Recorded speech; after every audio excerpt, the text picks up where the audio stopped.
Welcome back to part 3 on measurement within the week 2 lecture on quantitative methodology. So with me again, Dr. Yanto Chandra. So today we're going to look at measures or measurement. So what is measurement? What is measures? Well, to measure means you want to turn an idea, a concept into numbers, right? Another word for measurement is called operationalization. So what it means is when you have an event, a phenomena, an activity, a concept, you want to give numbers to that thing so that you can measure them. When you can measure them, you can manage them, right? So if you don't know what is your employees' productivity and what makes them productive, right?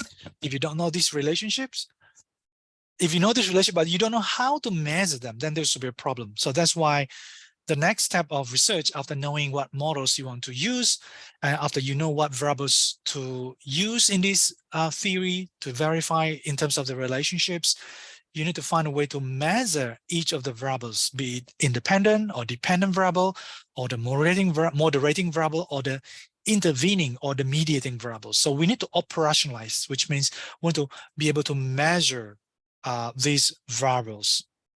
Now, the measurement of a variable, we often call it a construct. So a construct is a more sophisticated term for a variable. A variable or factor can be, the words that are used by lay people in general, but for scholars, for researchers, for people who are doing research, you often use the word construct. So construct is the same as scale or measurement. So construct is about how you translate an idea or a theoretical concept into a number that you can measure, right? So for example, you want to measure about what it means to be a leader, right? What sort of things that is captured in this thing called leadership, right? So you need to know what things are related to leadership, right? That's the step one, right? So what are these things that you can observe about a construct called leadership, and what makes it different, and how to make it so that this construct of leadership can vary. Let's say it's let's say one type of leadership is a kind of leadership where is very entrepreneurial leadership. So what kind of so you need to be able to mention this construct of entrepreneurial leadership, and you need to be able to capture it so that it can vary. First, you can have high or low, or you can have I don't know, very creative or not so creative, or very abusive or less abusive. So you need to measure this in terms of something that can vary. So that's why it's called construct. And then once you decide what you can observe, and you decide how to turn what you can observe into a number, then you are having what you call a construct. So what exactly is this process or the steps in terms of creating a measurement? Let's use a very commonly used example like love. So you want to understand about the concept of love, right? Let's say it's an individual phenomena, you and another person in your life, right? So you want to know about love. You want to know whether someone loves you or not, right? And there's this concept is called love. And you need to understand what is associated with love. What is the property? What is the feature of love? Apparently, it should not be just one, right? When you talk about love, you normally have multiple properties or multiple things that are associated with love that can explain what love is, right? So, for example, love is about being kind.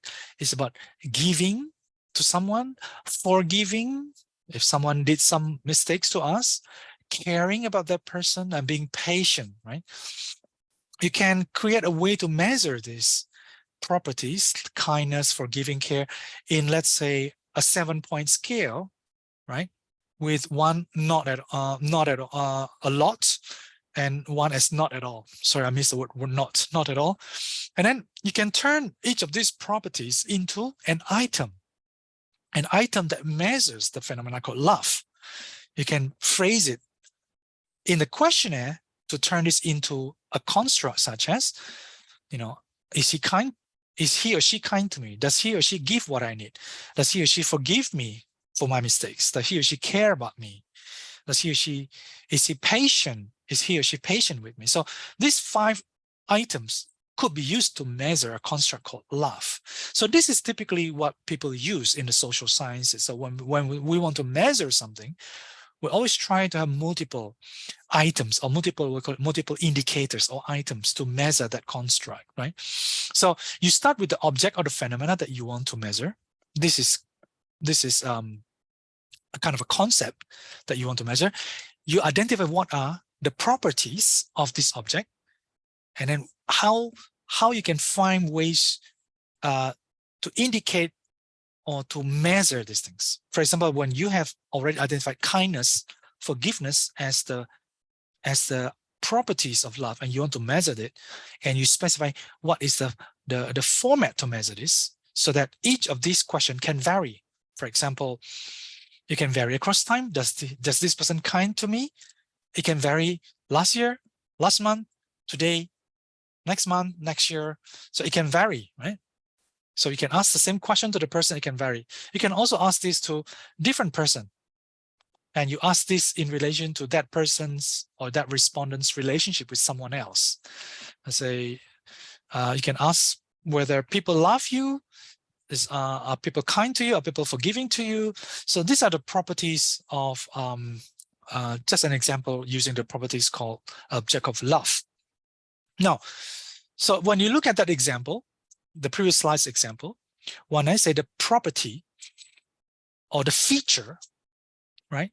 So that is different from these things that I'm trying to talk about. For example, when you want to measure love, right? The construct about love is what represents love. What are the features or the characteristic of love? You're not talking about the things that cause love or the things that drive love.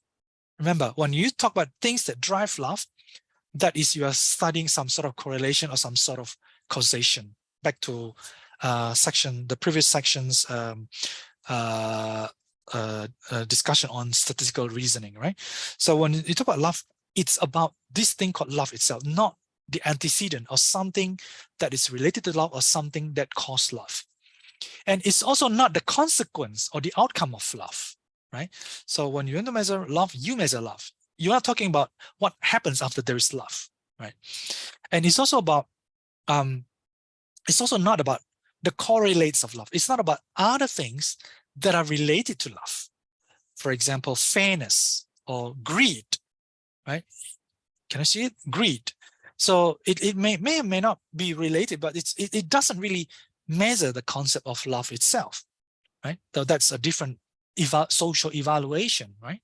Generosity could be something about what people do, but it may or may not exactly about the love itself, although love can be related to it, but it's just something else. So you need to be very clear about the antecedents or the predictor of love and the consequence of a construct, and the consequence of a construct and correlates of a construct.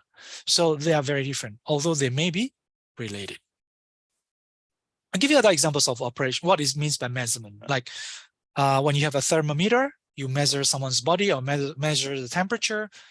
The thermometer reading that has that number in terms of degrees Celsius or degrees Fahrenheit, this is called the measurement, right? But temperature is just the name of this construct. The same with salary. When you say salary, you ask people about salary in a survey, like how much is your salary? What factors that predict your salary to increase or decrease? When your interest is on salary, right? Salary is just a concept or a construct. But in order to turn it into a measurement, you need to get a particular number. For example, you ask people to indicate what exactly the number of their salary's paycheck or paycheck slip. And that number in dollar terms is the measurement of salary. The same with tenure. For example, you want to know about how long has someone been employed, right? You can look at the HR, human resources record. For example, the one there, it shows like how long have you been working, even your salary and your positions and things like that.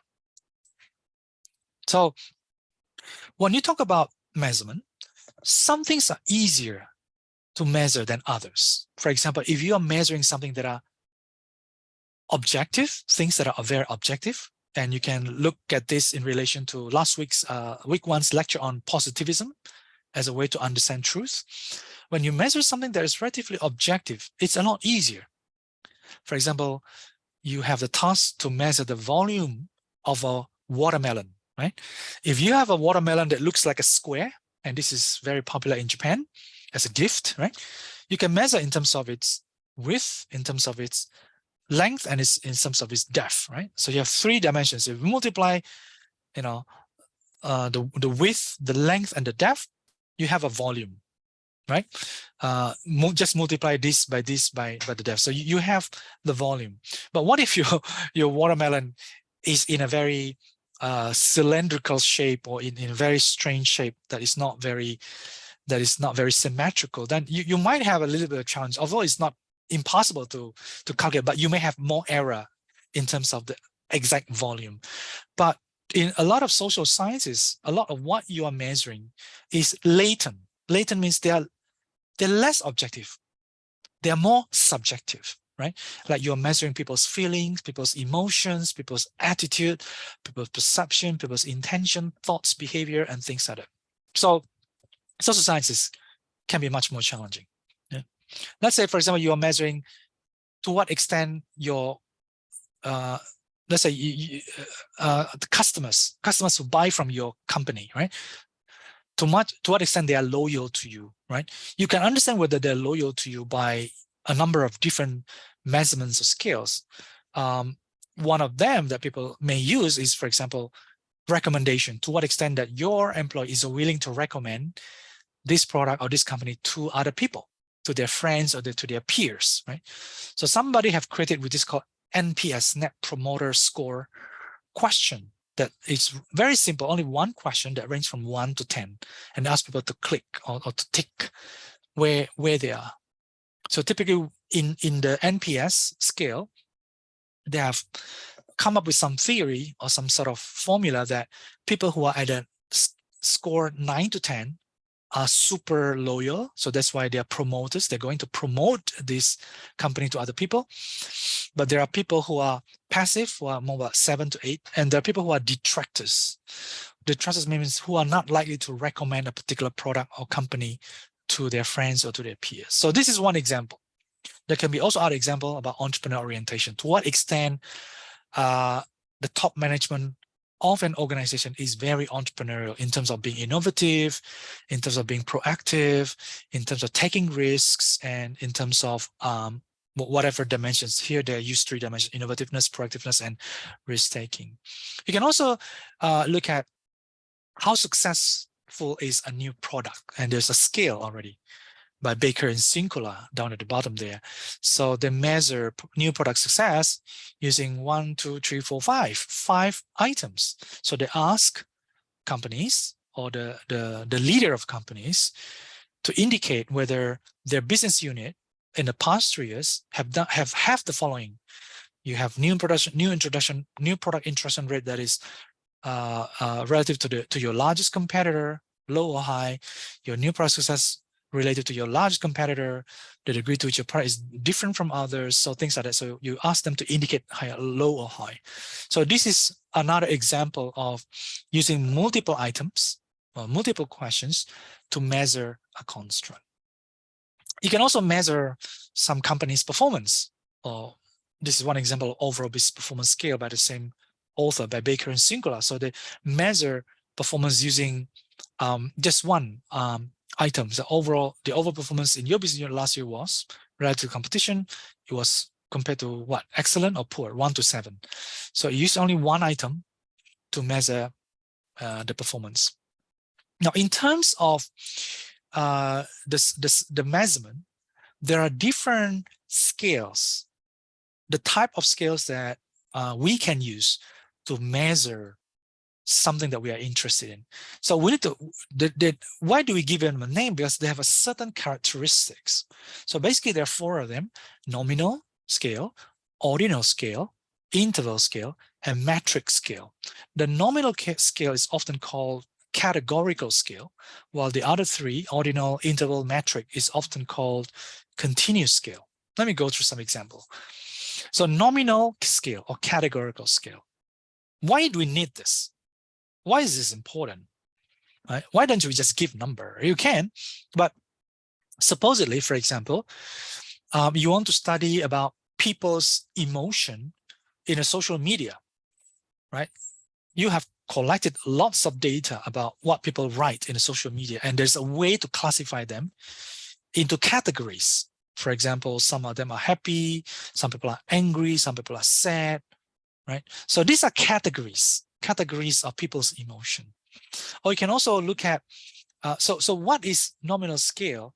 Is a way to assign a particular phenomena, a particular people or behavior or process or action into mutually exclusive category. For example, if you are considered happy, you will not be considered angry. If you have both, then that doesn't make sense, right? So because in nominal scale, you can only be in one category. For example, you measure by people's gender. Yeah, you can measure as male or female.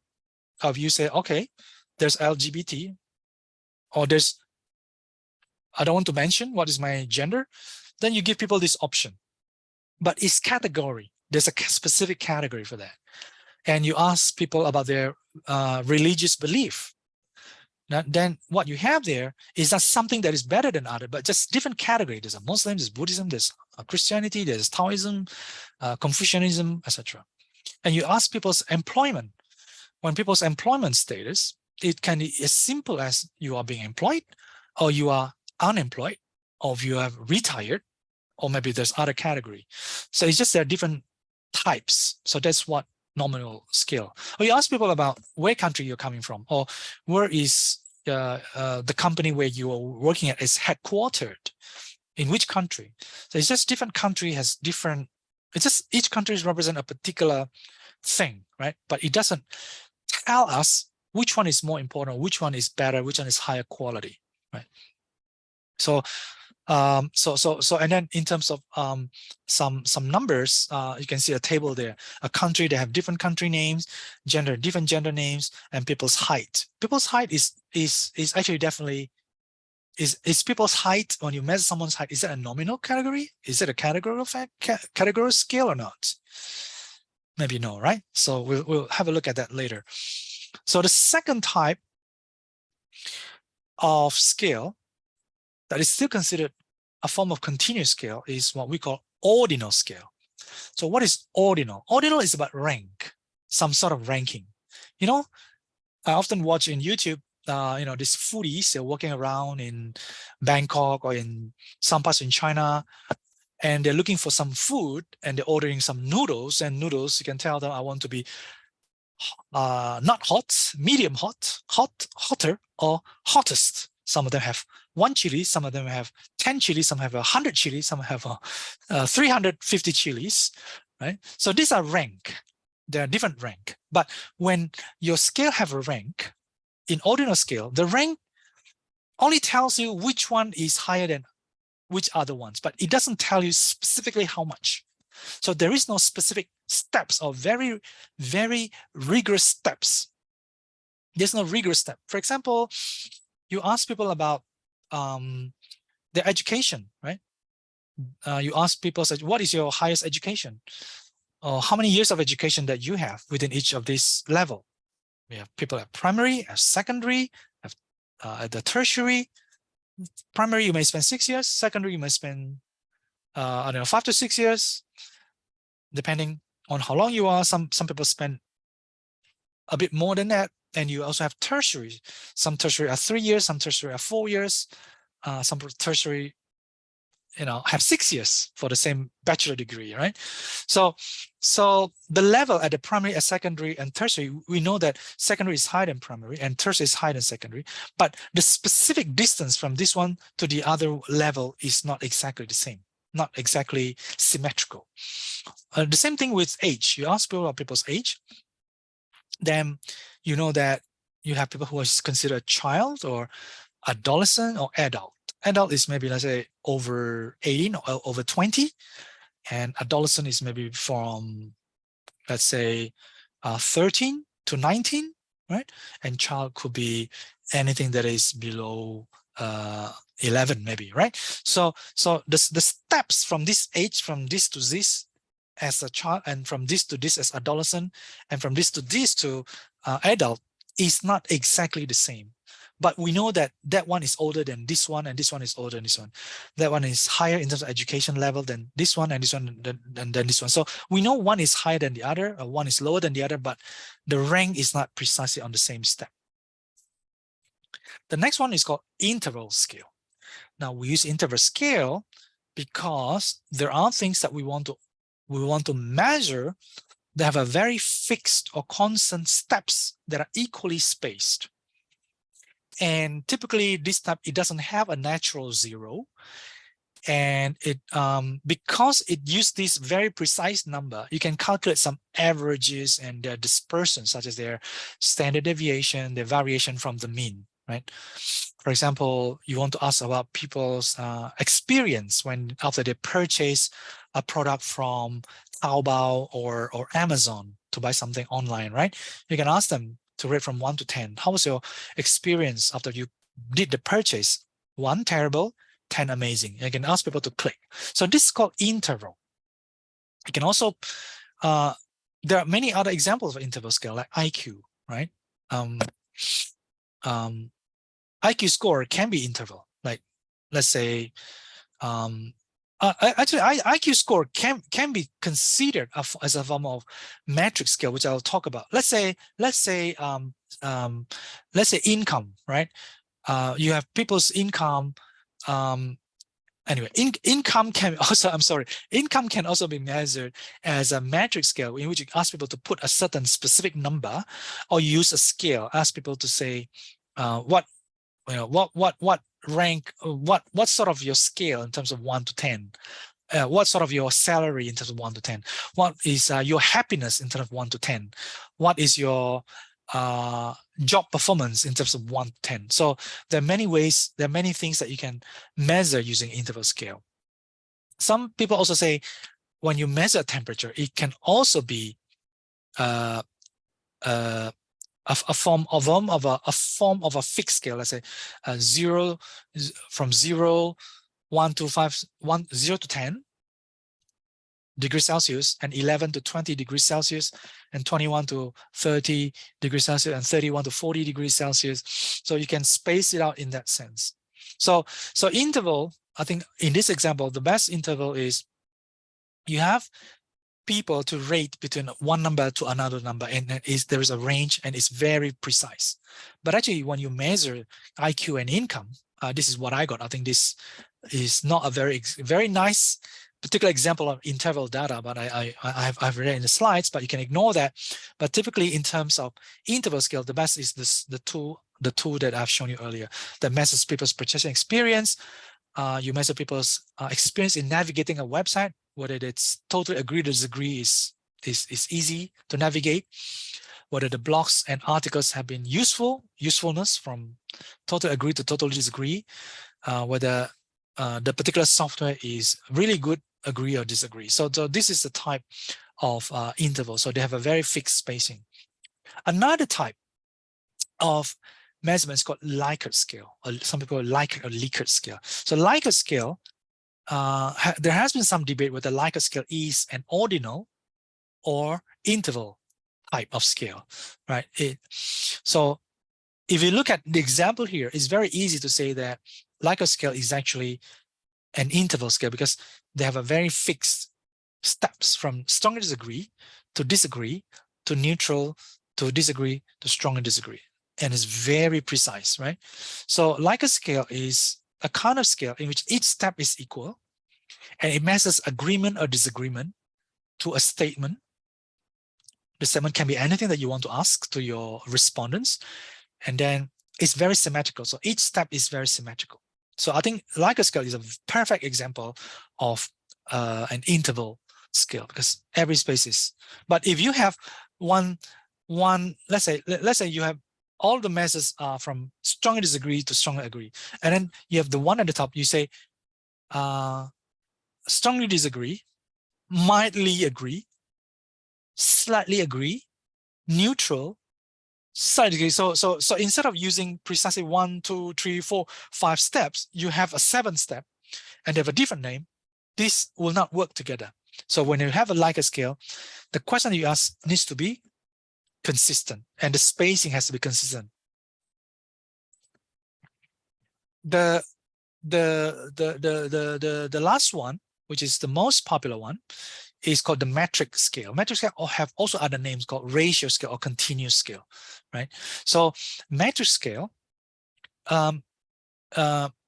is a kind of scale that give you a true zero or absolute zero when there is a zero in people's response to that scale, right?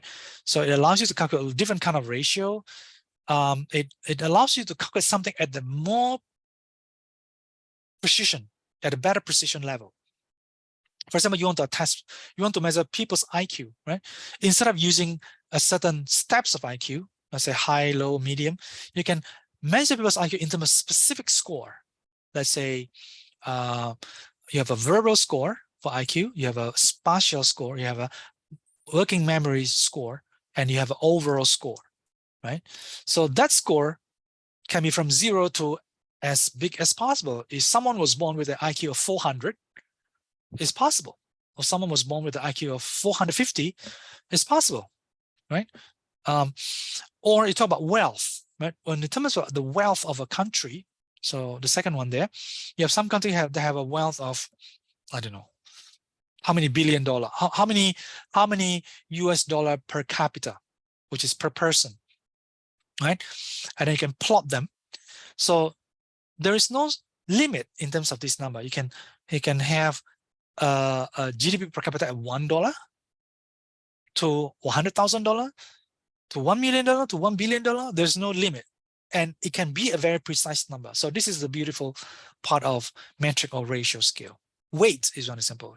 You ask people's body weight in a questionnaire, and you ask them to indicate in how many kilogram. They can put a 0, they can put 50, they can put 75, or you ask them about how long it takes them to travel from work to the office, and they can fill in how many hours, how many minutes. How often do they go to the cinema to buy the cinema tickets? They can fill in from 0 per month to once per month, or 5 per month to 20 per month, to any numbers that they like. The same with business performance in terms of a percentage or in terms of dollars. So up to this point, please think about it. Which of these different type of scale do you think is the most powerful? Categorical, ordinal, interval, or metric scale? Think a few seconds. Very good, you got it right. So metric scale is the most precise because you can capture the specific number that your respondents will fill in, or in the context of if you are doing experiment, people need to fill in some numbers, and that number is a very precise information. With categorical like 0 and 1, you will have some information loss. So you don't know whether people are very loyal or very happy or not very happy with a particular service or product. You're not very sure whether they're closer to 0 or closer to 1. But if you are able to ask them to give a rank from, let's say, 0 to 1 or 0 to 100, and ask them to specifically indicate how happy they are, or they can slide it, or they can click and put the number 72 or 97 or 35. They can put a specific number. So this is more accurate than just a 0 and 1. So when you look at ordinal scale versus metric or continuous scales, right? In what way do you think ordinal versus I think these are some examples of ordinal scale, right? So ordinal scale versus interval scale. So this example, the one at the bottom is the interval scale. So you have an interval scale. You have each step from strongly disagree to strongly agree. Each step is very precise. Like you ask people about their satisfaction about something. Let's say ask people satisfaction about a new shoes that they buy, a new car that they buy, a new mobile phone that they buy. You can ask the people to rate whether they're strongly, let's say, I'm happy with this new car that I just bought. Please rate 1 to 5, strongly agree or strongly disagree, right? So each step of this 1 to 5 is very precise, very equal step, all right? But when you measure people's education from, let's say, 12 years of education up to high school, and another 4 years for bachelor, another 2 years for master's, and maybe more than master's, you do PhD, whatever. So each of these steps is not equal in terms of the years spent, and it's in terms of the quantity that you learn or the quality of the things that you learn. They're very different. So the ordinal, like the one on the top, and interval scale, which is a type of continuous scale, can be very different. So if you compare across the scales, in nominal, you can capture some count, or you can create some distribution of how many people say yes, how many people say no, how many people say male or female, how many people is this religion or that religion, how many people are, they like this soccer club or that other soccer club, right? Juventus or Manchester United or Amsterdam. But you cannot calculate median or mean or others because it's only 0 and 1. But when you have ordinal, right, you can do this count of the basic distributions of how many people are where. You can calculate mode. We're going to talk about that next week, and mean. But the most powerful is ratio. You can calculate all of this, including the mean, the median, the range. You can do multiplication, division, subtraction, addition. It has a true zero, and things like that. Now, some of the key issues when you are doing the measurement is a lot of these scales is used to measure something that is latent, something that is a little bit not hard objects, right? Not a building, not the length of the trees. It's not about the width of a piece of land, not like the strength of a table or the thickness of the wood in the table. So these are very objective or very, very hard objects that you can measure. But when you're measuring a lot of things in social sciences, you are measuring people's knowledge, people's attitude, people's perception about something, right? And when you measure, there's a kind of a rule of thumb. Rule of thumb is a kind of like quick formula, which is typically people use, a scale of 1 to 5 or 1 to 7, right? Typically people say when you are, let's say you have a scale of 1 to 3, it's not so precise. But if you compare a scale that measures you 1 to 3, let's say agree, disagree, or very happy and not very happy, compared it with 5, what do you think? Do you think which one we can capture closer to the reality, to the truth that you're trying to measure? A scale of 3 or a scale of 5 or a scale of 7? If you have a scale of 3, there's a kind of information loss, isn't it? So some people who are not exactly 1, some people who are not exactly 3 and not exactly 2, they have no space to fill in. But when you expanded this into 5, people have more option to specifically, precisely say, oh, I belong to this 2, or I belong to this 4, or I belong to this 5 in terms of my happiness with certain product, or myself, or my work performance for 1 to 5, or even 7. It can be more refined. But if you can have this scale of 1 to 20, it can also be very confusing, isn't it? So you have to be very careful in terms of how you can use. But can you also use some even number? Some people think about, for example, can you have a scale of 1 to 6? There are some discussions about this. First, I then say that sometimes you need to force people to make a decision on a scale so that you can distinguish them. For example, in a scale of 1 to 5, you know the middle point. The middle point is this one? No, this one? No, the middle point is this one. Because 1 to 5, 2 here, 2 here, this is the middle point. So a lot of people, when they fill in your questionnaire or your measurement in the experiment, they would like to pick something very, very in the middle because it's safer for them. So they don't look too high, they don't look too low, they don't look too diligent, they don't look too unhappy or too happy. A lot of people like to pick a middle value. So as a researcher, if everyone in your survey or experiment always like to pick a middle value, then you have no variance, or you don't have differences among people who fill in your survey or your questionnaire. Then it gives you a trouble to come up with a good result. So you need people who are spread out from low to high to the middle, right? So some people create this scale in 6 steps so that there's no real middle value. So 3 here and 3 here, but there's no value that they don't. So you are actually forcing people to pick whether you are closer to, if this is a measurement of happiness of 6 scale, you are forcing them to pick whether you are closer to unhappy or you're closer to happy because you're closer to 6. So sometimes you need to fix that. And there's some theory that say a lot of Asian people, they like to be in the middle. I don't know why. They like to be in the middle. Maybe that's more like conforming to the majority. So you want to force them whether they are closer to the higher group or the lower group. So we can discuss about that later. So in terms of the format of the scale, some of the scale is graphical. So you ask people to tick or to put a number between that line, right? Or sometimes it's a box or it's a circle. You ask people to tick or to fill in that square or that little circle.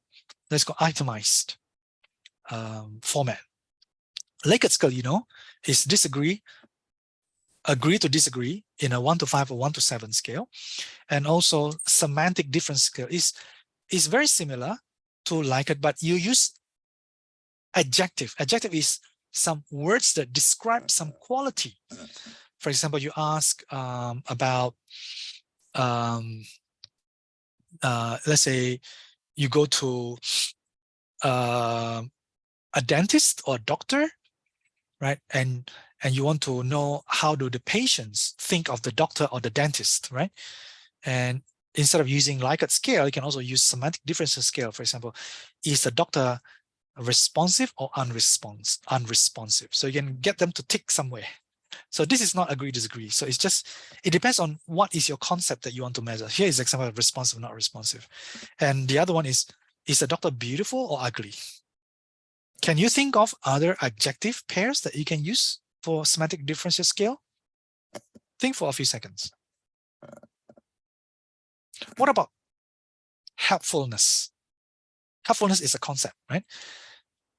Or as a construct, you can measure in terms of very unhelpful to very helpful, or whichever you like it. Very helpful to very unhelpful, the doctor, right? Or friendliness, as a very friendly to like an enemy. So you can come up with adjective pairs. Or the doctor is very organized or very messy in how he does his work, right? So these are the adjective pairs. Is that the pair of things that you ask people to tick somewhere. So the Likert scale, as I mentioned earlier, it is a measure of people's agreement or disagreement. It's perhaps one of the most widely used type of interval scale. And you can also include some positively and negatively worded items there. And you can calculate an overall score. Let me give you one example of a very popular scale called Likert scale. Do you like watching TV? Now, if you watch a lot of TV these days, you always see a lot of advertisements, right? Sometimes advertisements can be very annoying. It can be boring, annoying, and distracting, right? You don't want to see advertising. But advertising is always needed there because these are free to air TV and the television station need to make some money so they can continue to air the programs, right? But a lot of people don't like advertisements. So you want to measure, but not everyone don't like advertisements. Some people like a certain type of advertisements, right? But you want to measure people's attitude toward advertising, right? And someone has created this attitude toward advertising scale. So it has 7 items, the one on the green, right? The advertisements provide essential information, annoying, it makes false claim, You'd be better off is eliminated. I enjoy it. It should be regulated. Tend to deceive. So you ask people to answer each of these using strongly disagree to strongly agree. But pay attention to the format of the items. Some of the items are positively worded, like the first one, adverts provide essential information. This is positive. I enjoy most adverts. This is a positive framing. But many of them are actually negative. Like most advertisements are annoying. And there are also others there. 1, 2, 3, 4, 5. 5 of them are negatively worded. Negatively worded. So how do you make sense? Is this a good scale? Essentially, this is a good scale. Why? Gonna have a look at the session. So for example, if you have some items that are negatively worded, right? They are negatively worded, then you want to be able to reverse them, because you don't want to have a scale in which some items, then when the bigger is number, let's say 1 to 5, when the bigger is closer to 5, you don't want some of them to be more favorable or less favorable. You want to standardize so that each item means the same, which means that when the number becomes bigger from 1 to 5, when you're closer to 5, it means more favorable. When it's closer to 1, it's less favorable. So you want to standardize, because if you have some positive, when you have a positive statement like advertisements provide good information or useful information, 1 to 5 is very clear, right? The closer to 5 means it's more useful information, and when it's closer to 1 is less useful information. But when you say most advertisement is very annoying, 1 to 5, how do you make sense of that, right? So 5 could means less annoying, and 1 could means the most annoying. But this doesn't make sense with the other items that is positively worded. So you need to standardize all of the items so that they are when the number get bigger in the scale that people tick, it means more favorable, and when it's closer to 1 is less favorable. So in that case, you need to reverse the score, recalculate them, and there's a way to do this in SPSS. So you typically recode 1 becomes 5, 5 becomes 1, 2 becomes 4, 4 becomes 2, and 3 unchanged. So if you have done this for the negatively worded items, such as those, most items are annoying, false claims, better off, and regulated and deceive. So after you have reversed the score, after people fill in the questionnaire, you reverse the score, then you can calculate the mean and the average or the standard deviation and the others, right? So you need to rescale to recalculate. So here, after you recalculate it, then all of the items becomes very standardized and you can interpret it easily. So that's why reversing score is very important.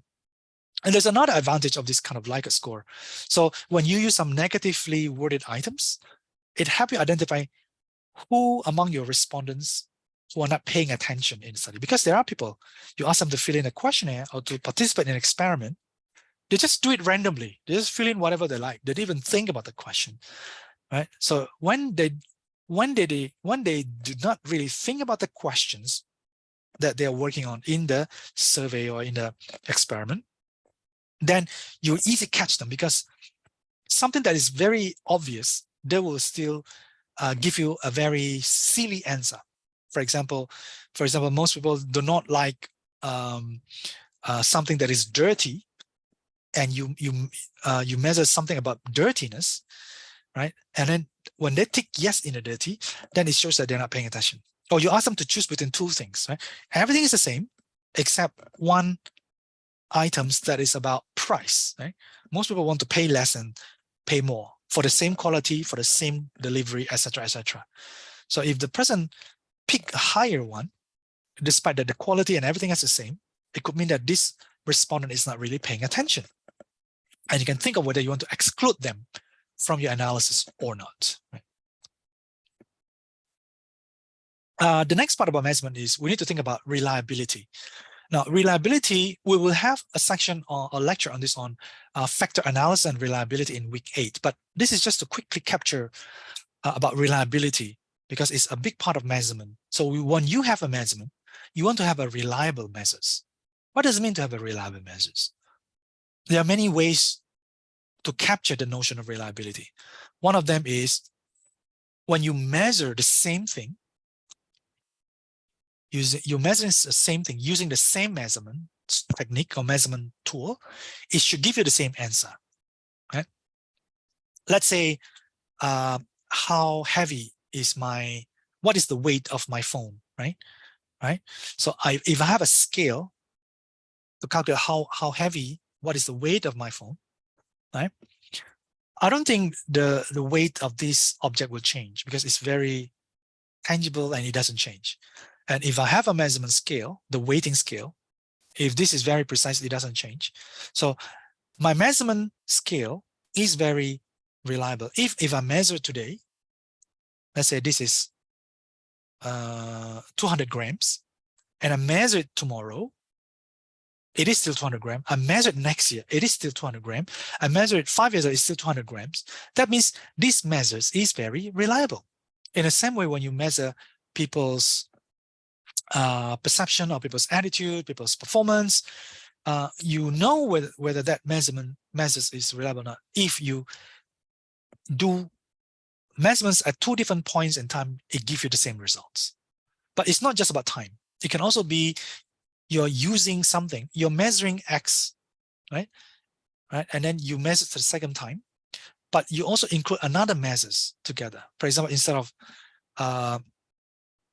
of just measuring the weight of my phone, you're also measuring the height and the width of my phone, because the height and the width may have something to do with the weight, right? So apart from calculating the weight, you're also calculating how much is the width and the length of my phone. So if you capture this additional information, which is the width and the length, that gives you additional information to know whether they are consistent or not. So when you measure in other times, they should give you more or less consistent result. And there are many other, for example, the items have to be strongly related with the other, with inter-item. We're going to talk about this in the future. So reliable means it's stable. So when someone says you're not a very reliable friend, it means that what? You keep on changing. Sometimes you help your friend, sometimes you don't help your friend. Right? Reliable means you are very, very consistent. You always give the same results. Let's say a new piece of technology that you buy. Let's say a new piece of game console. Is this game console reliable or not? It means that every time you plug in, it works. It can do the job. That's reliable. If sometimes you plug in, it works, sometimes it doesn't work, then it's not so reliable. So in the same way, that's how we think about reliability. Now, apart from reliability, another very important concept about measurement is validity. So there are different types of validity that we're going to look at. So I'm just talking them through here. There are a lot of readings that you can read and can have a look about different applications and examples of validity. So content validity is one, face validity is two, you have construct validity, convergent, and discriminant validity. Let's have a look at this one, content validity. So what is content validity? Right? Content validity means your scale or the measurement that you have evaluates all the aspects that is important to it. In other words, you're asking, does the item that I use to measure a construct or a variable fully cover the subject? So content validity is all about completeness. Is it complete or not? Right? So when you have a high content validity, it means that your scale or your measurement fully covers the topic that you want to measure from the target audience. For example, you want to measure people's attitude toward dogs, and you use only one item. Dogs are dirty. Please rate 1 to 7. Yes or no, agree. Let's say agree to disagree. Now think for a second. Do you think this item, dogs are dirty, that you're going to measure from people to know their attitude toward dogs, do you think these dogs are dirty, has content validity or not? Does the item dogs are dirty, does it have content validity or not? Think about it for a few seconds. No, right? Why? Because it's not complete. Because if you want to capture about people's attitude toward dogs, you need to cover multiple aspects. So you can have more or less, you need to have a multiple aspect that are overlapping so that you have a more or less convincing conclusion about people's attitude toward dogs. So what would you do then if you have only one item and you know that this is not having a high content validity? What will you do? Then you add more items. You create more items based on something that can measure people's attitude toward dogs. So apart from dogs are dirty, you can add other items. Maybe dogs are beautiful. Maybe dogs are a friend. Maybe dogs are what else? Dogs are lovely, or dogs are playful. So you can capture different types. And when you have sufficient items to measure the kind of possibility about what is the possible range of variations about people's attitude, then you will have closer, you are closer to have this content validity. The second part is called face validity. And face validity is one of the easiest form of validity. So content validity is a higher dimension. Face validity is even lower than this. So it just show whether a measurement or skill seems to capture what it is supposed to capture. Right? For example, you want to measure about people's English ability, right? So how do you know whether the measurement or the test to measure people's English ability is having a good or high face validity or not? Right?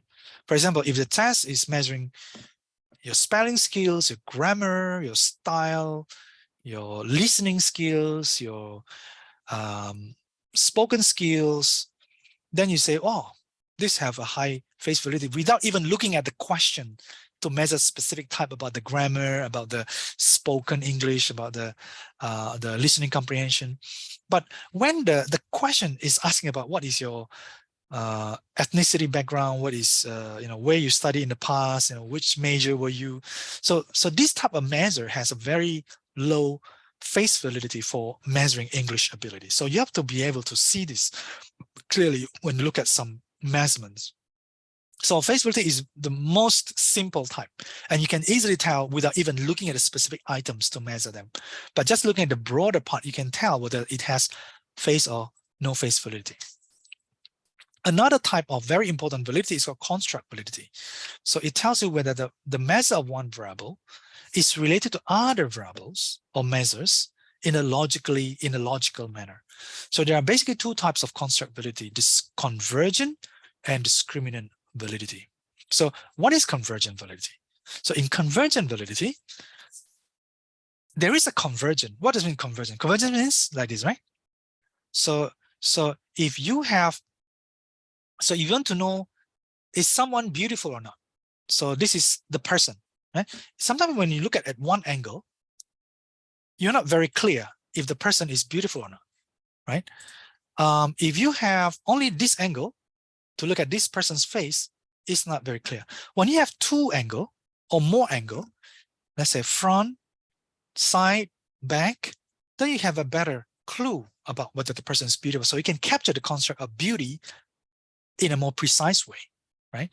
And the same that when you talk about a ship or an airplane, if you're in a ship in the ocean, right? In order to know precisely where you are, you need to have a few pieces of information. Yeah, latitude, longitude. There may be others, right? So with multiple pieces of information, you can converge to know the truth, right? So convergent validity is saying that when there is a convergent validity, so the measure of the construct is highly correlated with another construct. So this and this can capture something together. For example, you want to know about leadership. Yeah, leadership. You have a measurement about leadership, right? That is called scale A. And then what will be something related to leadership? You know that a lot of leaders are very confident, self-confidence, right? So if you can have another measurement scale that measures self-confidence, the items for self-confidence, and if these two are strongly related to talk about people's leadership, which means that scale A and scale B is highly correlated, then they have convergent validity, which means that they are measuring more or less the same thing, right? Yeah, so this is one example. Convergent validity means in order for us to know that this construct has convergent validity, you need to add other construct that can go together with it, right? So, for example, beauty. The beauty construct. Beauty is often associated with, let's say, cleanliness. If something is not clean, it's not beautiful. So let's say beauty and cleanliness. If the two of them goes together, then you can more certain that it is a beautiful thing. The thing that you're trying to measure is beautiful. Or you want to know whether one person, an employee, is performing really well at job, right? So you may measure their technical skills. You may measure their soft skills, communication skills, for example, their leadership skill. And if all of these go together, they get good grades across all these things. Then you say, oh, maybe this person is a good leader, high in leadership rating, right? Because he's doing well across all. So in convergent validity, you are interested in constructs that are related. And if they are related, you are sure that it's not by chance, because there are other variables that is very close, that are strongly related or correlated to it. The second type of construct validity is called discriminant validity. In discriminant validity, is the reverse of the reverse of the convergent. So convergent means two things go together. Discriminant validity means the two construct or the two scales are totally opposite. And you know that before even you start the research. For example, you want to know about leadership. You measure a number of items or questions about people's ability or tendency to be a leader. And you have a scale B that measures the person's physical weight. Do you think these two is a convergent validity or discriminant validity? Most people will tell you that leadership and physical weight has nothing to do together, right? So it has nothing to do, right? Because there are people who are very good leaders and they are very heavy in terms of weight. There are people who are very good leaders and they are medium in terms of their physical weight. And there are people who are leaders, but they are very light. Their posture is small and light. So there's no way that you can talk about leadership just by looking at people's physical weight, right? So you can think of leadership and physical weight have discriminant validity. They're not related. So in a lot of research, for example, when people are developing a new scale, they will put both a bunch of variables that are convergent with the main variable that you want to test, and they'll put a number of variables that are not related to these core variables, so that there is a convergence. So if that's discriminant. So if you expect that a number of variables will have discriminant validity from the main variable that you want to test, then they help you establish the case that these variables are different from the main one that you are measuring. So it's like, these are the things that will support this, and these are the things that will not support this. And you already know this in advance. And then you go and collect the data and test them. If they support what you support to be convergent, or what support to be discriminant factors that have a discriminant validity, then that is great, because it helps you understand which ones are related, which ones are not related. So again, in order for something to be valid, they must first be reliable. So reliability is a basic criteria of any kind of science. So if something is reliable, let's say you're measuring the weight of a piece of equipment, right? You need to know first if your measurement scale is reliable or not. After you know it's reliable, then you can test further to know whether it's valid or not. Sometimes it can be reliable. Your measurement can be reliable, but it's not valid. Have you seen that? When I was young and I went to the wet market, I realized that some sellers of the vegetable in the wet market, or some meat in the wet market, they use a measurement scale to sell the meat of vegetables. It always worked well, but apparently there's something that they did. So when they scale your meat of vegetable, they will press it a little bit, so that at the end, even though it shows 1 kilogram, eventually it's less than 1 kilogram. It's only like 900 grams. So 100 grams less than 1 kilo. So it is reliable. It looks reliable. It looks reliable because they have done something with their measurement with the weighting, but it's not valid. And in the same way, this can happen to any survey questionnaire or any experimental procedure that you do. It can look reliable, but it may not be valid. But when you are reliable, so when you are reliable, it doesn't mean that you are valid, right? Maybe, test wrong, but can you be valid but not reliable? Think about it. That's a little test for you. So how can you find valid and reliable scale? How can you get it from? Where can you get it from, right? The easiest way is if there are books, there are books or there are academic articles that have published scales that have been validated and to have that have been checked in terms of the reliability, then you can use other people's scale that you already know that they have been tested for their validity and reliability. Then you can use their scale in your research. And then if you don't have one, let's say you are creating some new scales, then you need to properly follow some procedures in terms of how to validate a measurement scale so that they become valid and reliable. And it's quite a long process and requires testing and retesting and retesting across different sample groups. Not a very easy thing to do. That's why most social science researchers avoid developing their own scale. They prefer to use other people's scale. But sometimes in certain circumstances, you need to create your own new scales because you're doing some research in a very new way. What about consultants? Now, I also used to work in consulting firms. And it is common knowledge that even a lot of consultants, they don't even use a properly validated scale for various kind of reasons. Maybe the things that they measure is very specific, so that there's no existing scale that can capture the things that they want to measure. But if you can measure it, then if you can check that it's valid and it's reliable, then it's better. So that's where I stop for the part on measurements. So I hope that's a valuable section for you all. Thank you. Bye.